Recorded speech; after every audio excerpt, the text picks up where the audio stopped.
and welcome to another program, another message, a message of encouragement, a message that is so wonderful that we should not hesitate to bring it to your attention. It's an awareness message, and this message is so important because it deals with legacy. What are you going to be? What is your legacy? And will people remember you? And what did you do to gain this legacy, to gain this important ideas of part in life? But let's tell a story about how we came about this, because as you notice, you see a wonderful dish there, corned beef and cabbage, because it was around the time of St. Patrick's Day, where they have corned beef and cabbage as a staple, it's a tradition. And during this tradition, it's called for celebration, called for fellowship. It calls for caring and an action of commitment. Yes, encouragement, bravery, and determination. So I posted this. Yes, posted this wonderful dish here with a caption. And the caption reads that the greatness in you that drives out snakes and dragons, that causes the failed relationships and marriages, abuse, brokenheartedness, disasters, and many other things like domestic violence, sexual addictions, all kind of addictions. So a person responded back, said that, what does this picture have to do with the caption, with the post that was written about driving out snakes and dragons and in your relationship, your families, and all the situations? But in order to respond to this person, there has to be a story that's been told. And the story is that St. Patrick's, and because of St. Patrick's Day, it's going back a minute. How about 400 AD? Yes, in that time, in England, St. Patrick was born. Patrick was born there, and his parents were very religious, I would say spiritual, in fact. They were deep in the church, so to speak, today, and he never paid too much attention. But during the time about age 16 or so, they took a vacation to Ireland. Yes, they had a little place in Ireland, so, little vacation time. But the parents and the workers escaped because at the time, it was the Roman soldiers that was taking care of ruling England, Ireland, and that area. Not saying ruling Ireland, but ruling England. But they were protecting this area in the North European area. Okay? So now, Patrick was captured by the Druids, which was, well, back in those days, they would call it like a gang member, gangs like they have here in America, you know what I mean? But they were more or less in charge of the situation. They have the little groups and areas and Providence and whatever, you know what I mean? So anyway, and he was sold to one of the leaders there, okay? So as he was sold into slavery, back in those days they had slavery, and he decided then he would go to Christ. He decided he would give up because his parents were highly devoted type people and everything, but he never really gave his life to the Lord. But this time he did. And as he gave his life to the Lord, he remembered the scriptures. He remembered things that transpired during his training, his upbringing, in his family life. And so by him coming to the Lord, he remembered scriptures and he remembered good things about with the parents, being obedient to the word of God and everything. So he gave his life to the Lord. And as he gave his life to the Lord, he went into prayer. He had a constant prayer life because now he's a slave and now he's a herdsman. They gave him a job to do, but, not a pay, but to be in a slave position here and a position there, whatever. And one day, after about 6 years or so, Even his slave friends, fellow slaves, they used to call him Holy Boy. You know what I mean? Because this is how serious he took his salvation. This is how serious he took his devotion and faith. So he had a dream after about 6 years or so that he would be able to escape that place. And he also, the dream was in that it was a ship offshore, which was about 300 miles away. And he set out for 300 miles to this ship. And sure enough, through hard times, disasters, things like that happened, he made it to the shore. And it was a ship there with people on board. And guess what? They were heading towards Britain, England at the time, right? Which was a safe zone or safe haven, more or less. And he got on the board and he went home to be with his parents again. And during that time, his devotion to his spiritual growth continued. And so now he's like, okay, there's proof in this thing. There's proof in this situation. He got me out of a situation, right? And as time goes by, he stays with his family for a while. And then he gets other dreams that they need help over there. So when he was a slave, some of his slave friends noticed that he was devoted to devoted to Christ, the gospel. And they need him back over there. So he made the announcement to his family that he was going to go back. Oh, they didn't like that too much. They rebelled, complained, don't go back. You know what happened to you. But nevertheless, he went back anyway. And on his course going back, he ran into many difficulties. He ran into many situations. There's no pleasure in the gospel at the moment. But he had the faith to believe that he was covered. He had the faith to believe that no matter what, he was going to endure this. And he spoke the gospel. He preached the gospel. Now he's getting to the place of being a priest. So they really came against him. And the people, the Jews, were really against him. They had that fellowship, that party going on, all this stuff. But nevertheless, Patrick stood steadfast in his faith. And being steadfast in his faith, he overcame the situation, the mental and the spiritual aspect of what was going on in that place. So now, they begin to believe him for real. And even the Jews, the one that captured him before, his ex-masters, they begin to believe in the gospel. So now, St. Patrick's death in March 17th. And they held on to that date. Not said with the meal at first, but they had their fellowship.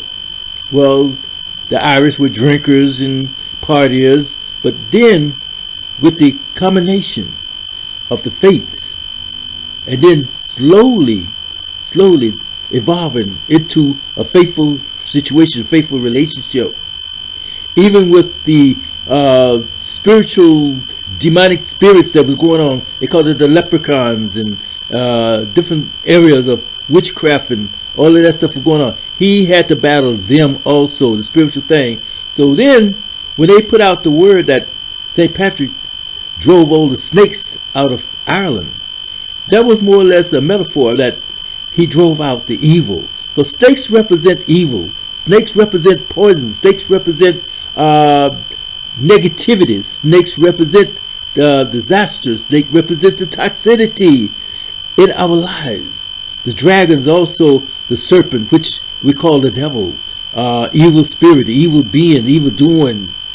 So that's why they did that. And that's why when the picture came up with the corned beef, it was to remind the people to go back. Don't give up. Go back and help your friends, your neighbors. Go back and help your family. Drive out the evil spirit. Drive out the evil situation in your relationship. Drive out that spirit in all of the things, the addictions that was going on. Take control over your life. Take control over the situation that's going on in your life. Be brave. Be courageous. Have the power within yourself. You have the power. We have the power. Let's use that power like St. Patrick did. Don't get comfortable. And sometimes we always say we get comfortable in our situation. We get comfortable in our transitions and lifestyles and what happened and our dysfunctionalities. We get comfortable. We get comfortable so that, well, we don't like pain. We like the comfort. And being comfort in that prison, he did not get comfortable in being a slave. We should not be comfortable in having evil override us and overrule us. We should not be comfortable in having snakes that are going to bite and kill us, poison us, poison our situation, poison our attitude, poison our personality, poison our spirits. Because we know that the dragon come only kill, steal, and destroy. And he will destroy you. He will destroy us. Yes, that's why we have to have a prayer life, just like St. Patrick did. We have to have a commitment life. Being committed. That's why we have to be encouraging each other and encourage ourselves to go back after we get strong, after we be healed, after we're delivered, after we have the power within our own self to go back into that situation to help the brother, help the sister, help the families, help them, build them up, strengthen them. Yes, and this is what the gospel does, strengthen each other. So, therefore, that's why the picture was added to the caption. The picture was added so that a person would say, oh, wow, if he could do it, I can do it. Because I do believe that the God of life, the God of our salvation, can do all things. And we can do all things through Christ that strengthens us. So therefore, he went back, and we should go back and to help each other, not to sit there in our comfort zone. So when he escaped from slavery, having the spirit to believe that he will be rescued, and he was rescued. Now he's home with his family. He's home with his friends. He's home, and they said, don't go back. Now he can stay there and do and pray and whatever he have to do.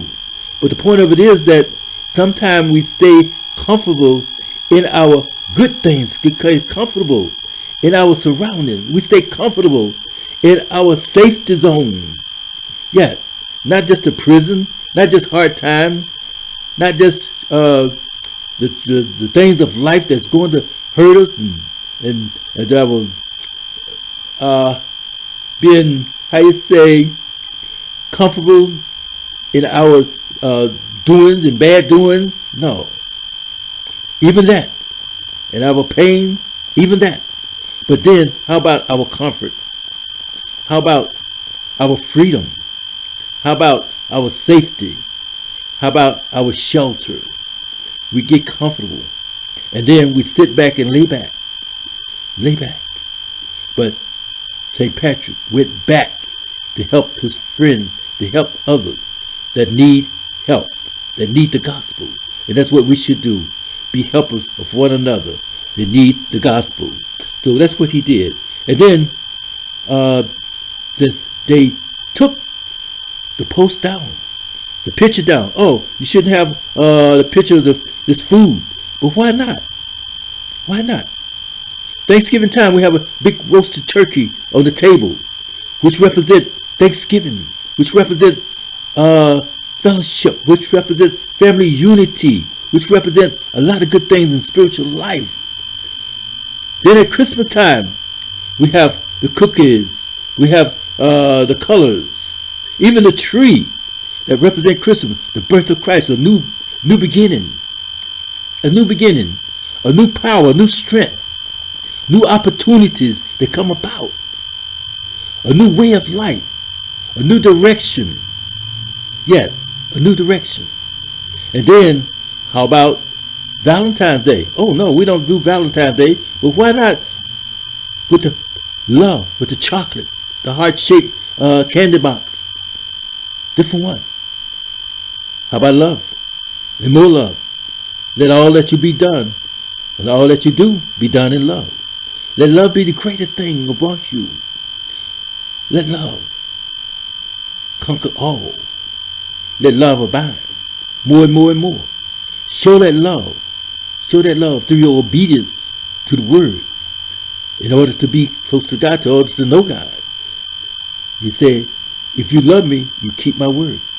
So let love abide. Even though we use those traditions, even though we use food to represent some of the traditions and stuff, why not? Yes, why not?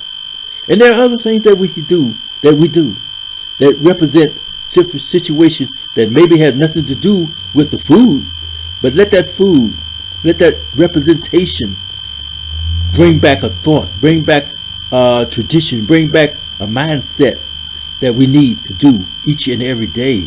Each and every day. Let us come to understand and to know this is why. So taking down the post, taking down the picture is not going to stop the gospel from being presented. It's not going to stop a person from writing a book about addictions. Yes, addiction that overpowers and overshadows. But we can overpower and overshadow and take control of these addictions, this lust, this degradation, all of this corruption that's in the world, the lust of the flesh, the lust of the eyes, and the pride of life. Write a book about these things because you've gone through these things. You've experienced these things. You know about these things. Write a book. Let people know that you can help them. Let them know that they don't have to be settled for situations with these snakes. Drive out the snakes in the power, with the power. Drive out the snake with the power of the goodness, the power of the greatness that's in you. Drive it out. And then put action to the words that are written. Then people can be helped. People can be healed. Not just to say, I say in isolation, in ICU, not just to say, I'm in recovery for 20 years. Be healed. Be ye therefore healed. Go about doing a mighty work. You're on a mission. Finish your mission. And then you'll see and understand to know that you have a legacy. Yes, legacy. Will they remember you? They will remember you. Not only they will remember you, the important thing is that will you be counted worthy? Will you be counted well done, my true and faithful servant? Will you be counted as a sheep, a shepherd? Will you be counted as a disciple? Will you be counted, yes, as worthy to enter into the kingdom, the great kingdom, with the power of the Spirit of the true and mighty God. With that in mind, wonderful people. Oh, and one more thing. There was another story that came about. A story that came about also with snakes and dragons, that is. And this was in a political sense speaking. There were some that posted a law and approved the law, passed the law that says that they call it voter restrictions.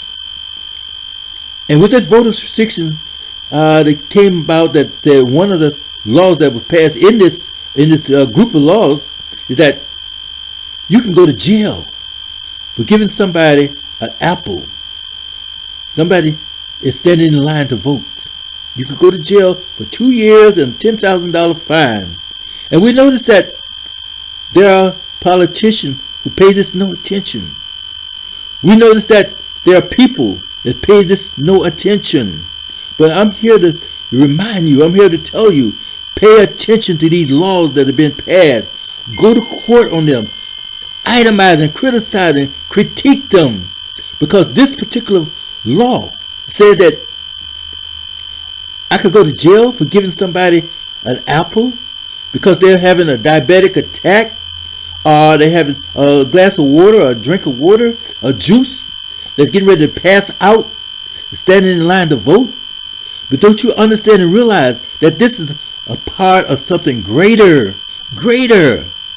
This law did not pass just to be a a misdemeanor law. This is a felony. You do not go to jail for 2 years or prison for 2 years for a misdemeanor. You just pay a fine, and you write it up, and then go on about your business. A $10,000 fine? A 2-year imprisonment? A misdemeanor? Come on, give me a break. That's what our current president said. Give me a break. But not only give you a break, do something about it. Say something. Let all of your constituents know that this is not to be passed. Drive out the snakes that's in your community. Drive out the snakes that's in your country, the politicians, the wickedness and the corruptness that's happening each and every day. Is this who you want to lead you? Is this where you want to be in your life, in your political aspect? These who you want to guide you? They will enslave you, just like St. Patrick was enslaved for 7 years. But this slavery can last for a long time and more. So have the decency, have the encouragement, and have the power to say something, to do something, and be about something. Have your legacy and stand out. Let your legacy be, I was there. I did something. I made a statement. And in that making that statement, you accomplished more than you did before. With that in mind, wonderful people, I ask you to read the book, Divorcing Lust, Porn, and Sexual Addiction. But any addiction, put it in that category. Divorce it. Get rid of it. When you have a letter, a certificate of divorce, you're through with it. You're finished with it. Yay! Freedom! All right now. So take care, wonderful people. Bless you. And with that in mind, bye now.